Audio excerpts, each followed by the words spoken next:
I'm 77 years old, and I need to tell y'all something that most women ain't never gonna admit out loud. Something I've been carrying for 3 years now. Something that still wake me up in the middle of the night, staring at that ceiling, wishing I could take it all back.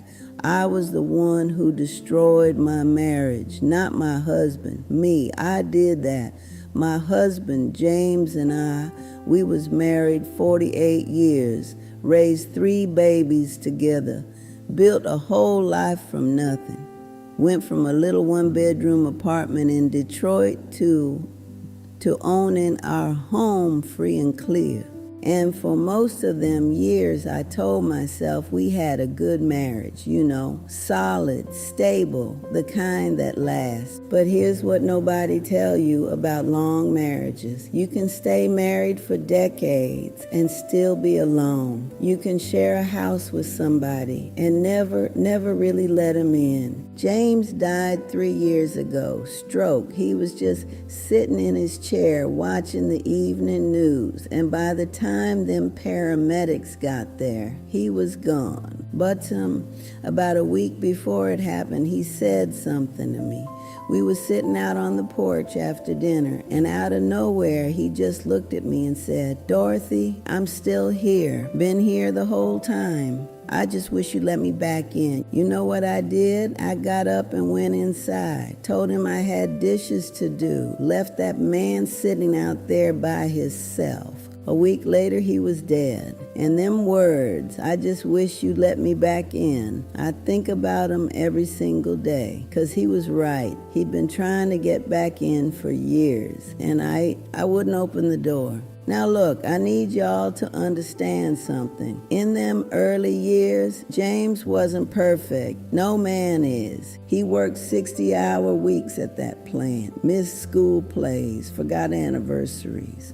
There was times I felt like I was raising them kids by myself, running that household by myself, carrying everything while he just showed up to sleep. And I had every right to be hurt. I ain't saying I didn't, but here's what I did with that hurt. Instead of telling him about it, instead of fighting for us, instead of making him see me, I did something worse. I shut down, quietly, little by little. So slow, James ain't even notice at first. I built walls around my heart brick by brick till he couldn't reach me no more. Not 'cause he stopped trying, but 'cause I wouldn't let him in. I started keeping score. Every disappointment, every time he let me down, every time he picked work over me, I filed all that away and I used it to justify being cold. He ain't noticed my new dress? Fine. I ain't gonna compliment him either.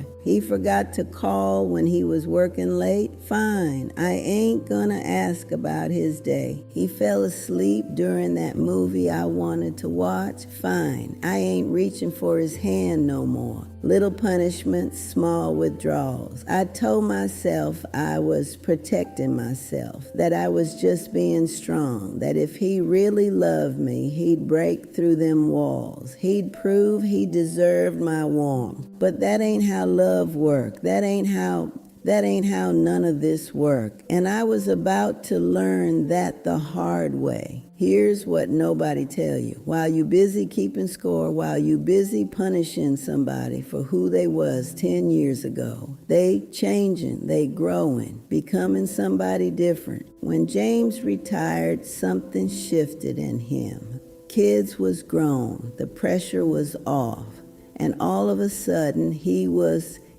present in a way he ain't never been before. He'd wake up early just to make me coffee. He'd say, "Let's take a walk after dinner." He'd ask about my day and actually sit there and listen. He'd try to hold my hand while we was watching TV. And you know what I did? I rejected that man every single time.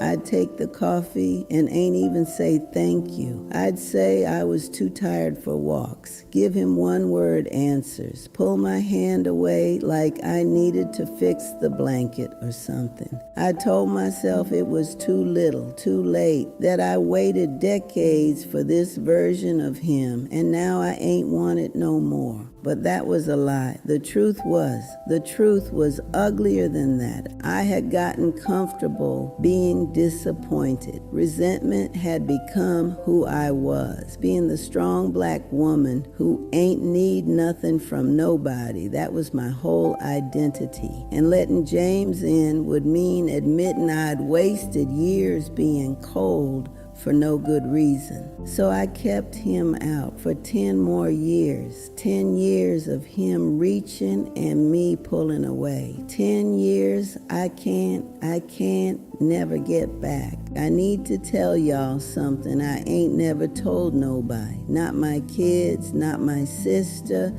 not my pastor. About 2 years before James passed, he planned a trip for us to Ghana, West Africa.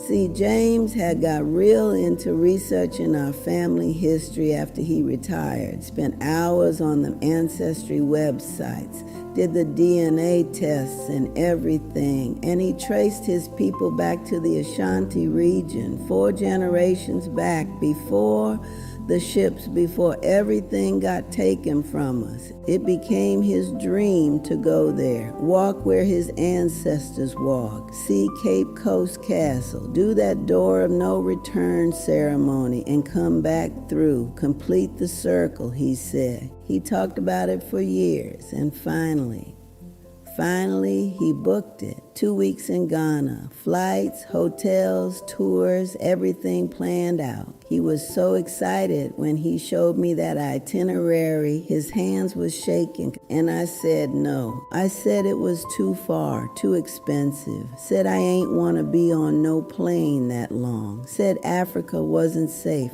All excuses, every last one of them. The truth, I was scared that if I went with him, if I let myself share something that deep, I'd have to feel something. I'd have to be close to him. I'd have to admit I still love that man and had been running from it for years.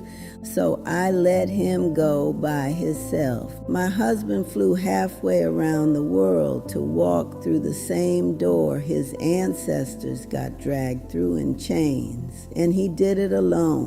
He sent me pictures, the beaches, the markets, the castle. One picture of him standing at that door of no return, tears just streaming down his face. I ain't even respond to that one. When he came home, he was different, quieter. Something behind his eyes had just gave up. And I told myself he was just tired from the trip, that we'd talk about it later, that we had time. 18 months later, he was dead. After the funeral, I found a journal in his nightstand. Now, James wasn't never a writer. In 41 years, I ain't never seen that man write more than a grocery list. But there it was, a leather journal, half filled with his handwriting. He started it in Ghana, sitting alone in that hotel room in Accra, looking out at a city he dreamed of seeing with his wife. I can't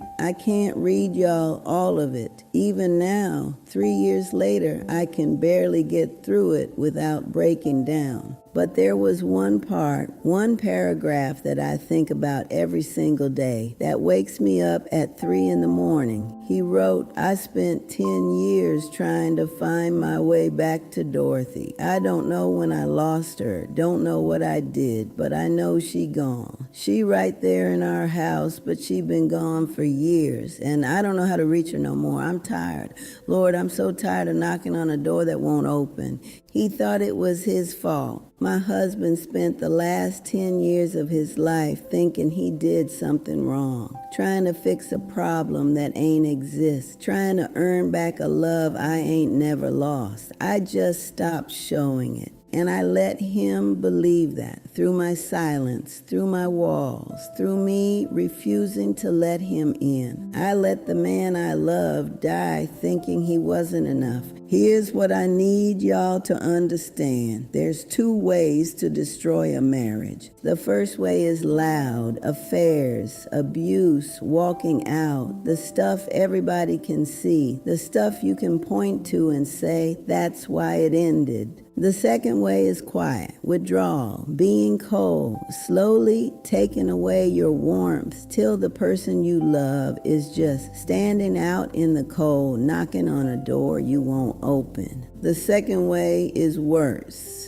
because nobody see it, because you can deny it, because you can do it while you still technically being faithful, still technically being there, still technically showing up. I was there every day for 41 years. Same house, same table, same bed. But I was gone. And I made James feel like he was married to a ghost. If you watching this right now and you see yourself, if you the one keeping score, if you the one with the walls up, if you the one who stopped being soft because you got hurt and you swore you wasn't going to let that happen again, I need you to hear me.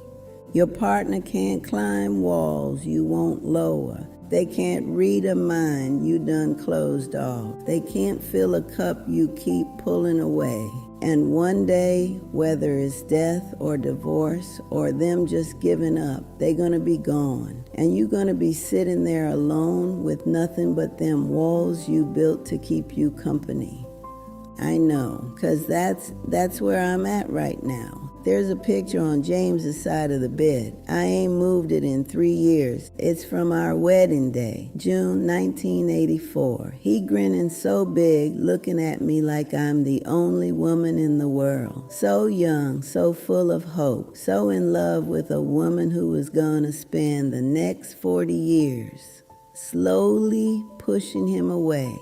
I look at that picture every night and I think about everything I should have done different. I should have forgave him for not being perfect in them early years. Lord knows I wasn't perfect neither. I should have talked to him instead of shutting down, told him what I needed instead of punishing him for not guessing. I should have let him in during them last years when he was trying so hard. Should have let myself feel something, risked getting hurt for the chance to be close. I should have went to Ghana. I should have stood next to my husband at that door and held his hand while he cried. Should have been there when he needed me most. Should have let that trip bring us back together instead of being too proud, too scared, too stubborn to go.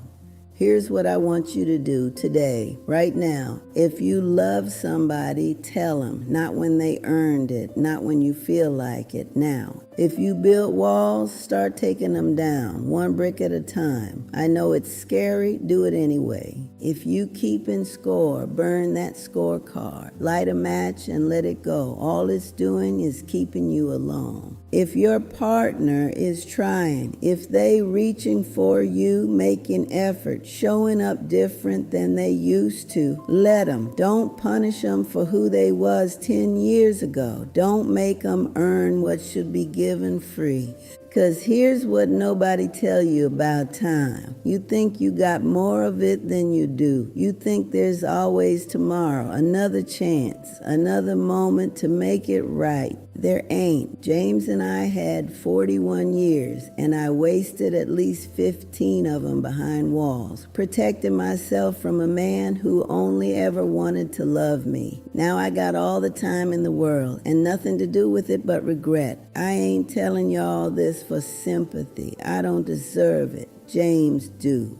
I'm telling you this because you still got time. Your person's still here. You can still lower them walls. You can still reach back when they reach for you. 3 years ago, I would have gave anything for one more day with James, not to apologize. Apologies just words. To show him, to be soft when I've been hard, to take his hand when I pulled away, to say yes, yes to Ghana, yes to the walk, yes to being close instead of being right. I ain't get that day. You still might. Don't waste it like I wasted mine. This channel got people like me sharing the lessons we learned too late. So you ain't got to learn them the hard way. If this meant something to you, go ahead and subscribe. Turn on them notifications. Leave a comment. Share this with somebody who need to hear it. And if you got a story